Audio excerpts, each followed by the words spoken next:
What if the town that broke you became the town you owned? They called it an accident, but in small towns, accidents always need someone to blame. 10 years ago, Willow Creek was the kind of place where everyone knew everyone. Or at least, they thought they did. And back then, everyone thought they knew Emma Lane, a sweet, ambitious 19-year-old with big dreams and a bigger heart. But one cold autumn night, everything changed. The old Miller barn, more than a building, a piece of the town's soul, caught fire. Flames swallowed it whole, and whispers began to spread before the smoke even cleared. Did you hear? Emma was seen near the barn. They say she argued with Mr. Miller earlier that day. No evidence, no witnesses, just whispers. That turned into headlines. Emma Lane, arsonist. She begged them to believe her, cried until there were no tears left. But in a town that runs on gossip, truth rarely stands a chance. Her best friend, Claire Jennings, didn't even defend her, not once. And when Emma walked away from Willow Creek that winter, she carried nothing but shame and a promise to herself. One day, they'll know the truth. 10 years is a long time. Long enough for pain to harden into resolve. Long enough for Emma Lane to become someone new. Today, she's not that broken girl anymore. She's a name whispered in boardrooms, a developer who turns dying towns into thriving cities. And now, Emma Lane is coming home. But not for forgiveness. Not for nostalgia. She's coming back to own everything they once took from her.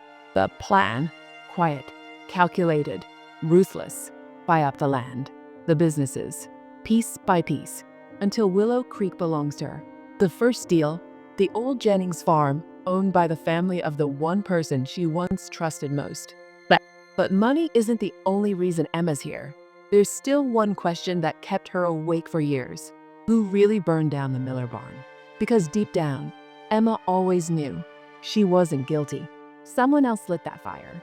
And now, with power and influence on her side, she's finally going to find out who. When Emma steps into Willow Creek again, the town barely recognizes her. Gone is the small town girl in thrifted jeans.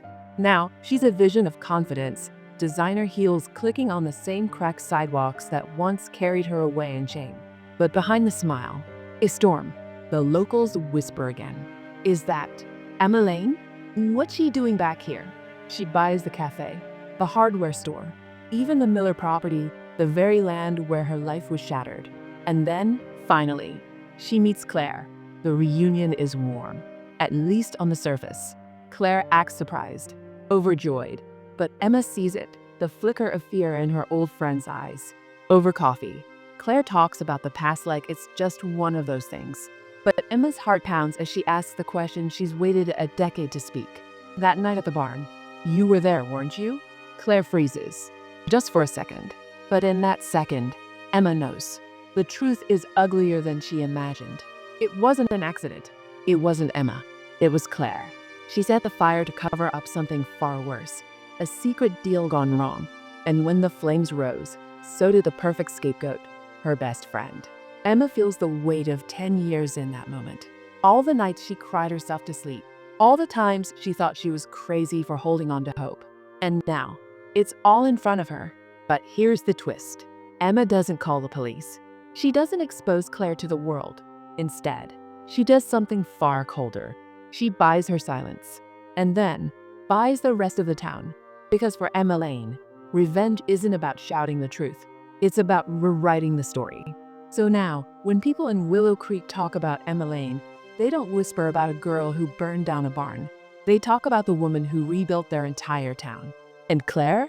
She still lives there, watching as the friend she betrayed becomes the most powerful person for miles.